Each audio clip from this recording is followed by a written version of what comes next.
Dalam Islam, kemunculan Ya'juj dan Ma'juj merupakan salah satu tanda kiamat besar atau kiamat kubra. Ya'juj dan Ma'juj disebut muncul setelah Dajjal dan sebelum Nabi Isa. Lantas, siapakah Ya'juj dan Ma'juj serta bagaimana ciri-cirinya? Dalam sebuah hadis diriwayatkan bahwa Ya'juj dan Ma'juj adalah keturunan Nabi Adam. Sama seperti manusia pada umumnya, Ya'juj dan Ma'juj disebutkan 2 kali dalam Al-Quran, yakni dalam surat Al-Kahfi ayat 94 dan Al-Anbiya ayat ke-94.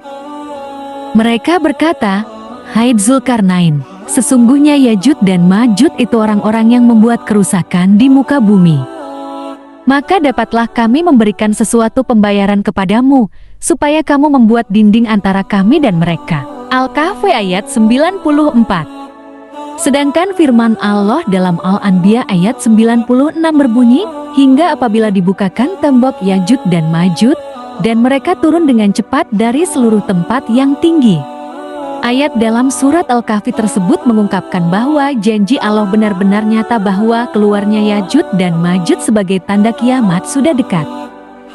Kemunculan Ya'juj dan Ma'juj di muka bumi berperan menciptakan kekacauan dan kerusakan dengan takdir yang telah ditetapkan Allah. Meski sama-sama keturunan Nabi Adam, Ya'juj dan Ma'juj berbeda dari manusia kebanyakan. Ya'juj dan Ma'juj memiliki ciri khas yang di luar nalar, misalnya seperti sifat jahat, serakah, suka menghasut, kejam, dan licik. Mereka tidak memedulikan keberadaan manusia lainnya, karena yang ada dalam pikirannya hanya ingin menguasai dan merusak segala hal di muka bumi.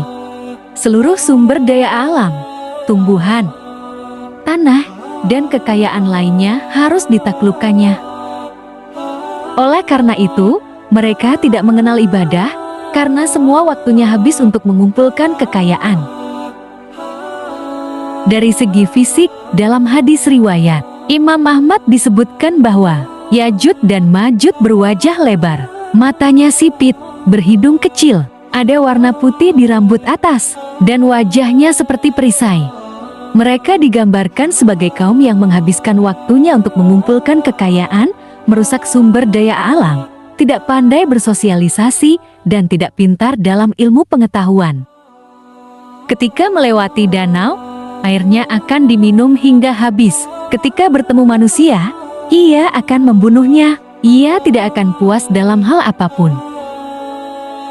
Ahli tafsir Imam Ahmad memberikan gambaran mengenai kemunculan Ya'juj dan Ma'juj sebagai pertanda hari kiamat. Mereka akan turun dari gunung layaknya Arbah yang mengalir dengan deras.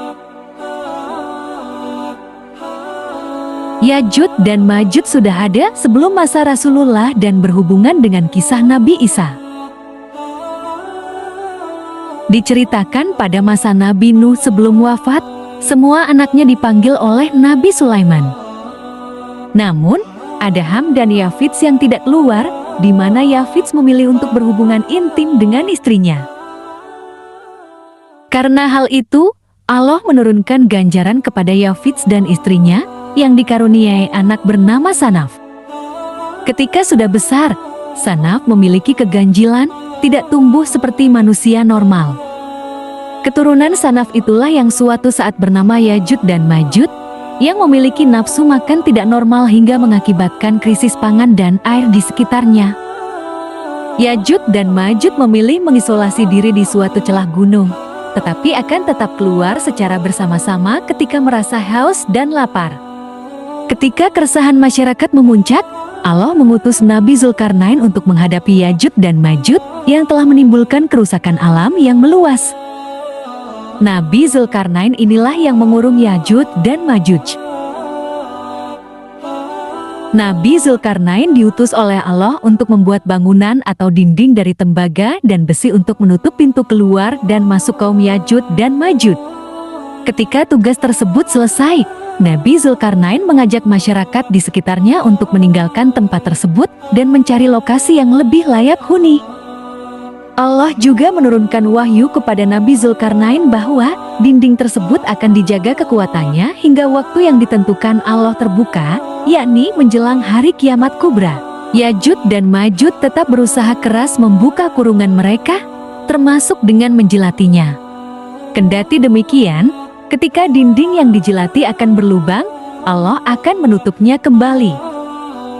Menjelang kiamat, dinding tersebut akan terbuka, hingga masyarakat tidak sadar bahwa Yajud dan Majud sudah membaur.